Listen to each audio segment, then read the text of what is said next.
What happens when somebody files a restraining order against you? Hi, my name is Mariah. I'm an attorney here at the Nieves Law Firm. Today, I'm going to be discussing with you what exactly it is that happens once someone files a petition for a restraining order against you.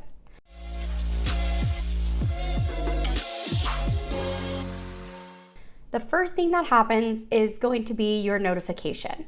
You are going to receive a formal copy of the documents that the petitioner filed to petition the court for a permanent restraining order. This service will have to be personal service most of the time, and that means that the service processor actually handed it to you directly. The second portion of that is going to be the temporary restraining order. In these initial documents that you receive, there will be a temporary restraining order.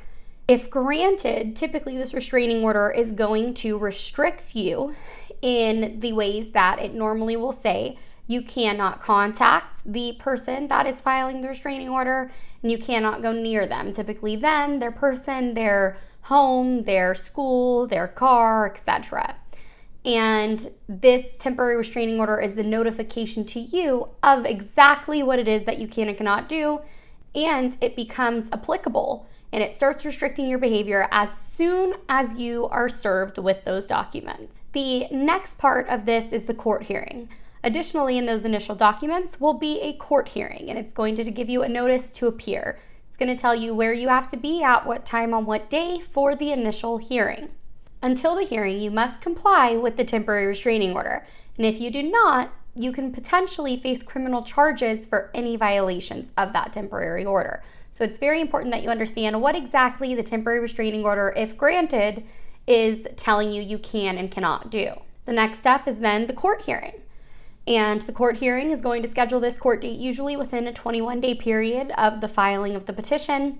And it's going to be where both of the parties, the petitioner and you as the respondent, have a chance to make your case on why the restraining order should be granted or why these allegations should not meet the standard that's required for a restraining order to be granted. In between the time of your receipt and that court hearing, you will have the opportunity to respond. There's a formal process that you will follow to file a response, and with that response you may want to collect any documents, information, evidence, witness statements that you think are important and help make your case, and have that ready for the court for that initial hearing date. Lastly is the hearing outcome, and so once the hearing commences and both sides are heard, at the end of that hearing the judge will make a determination and a finding on whether or not a restraining order should or should not be granted.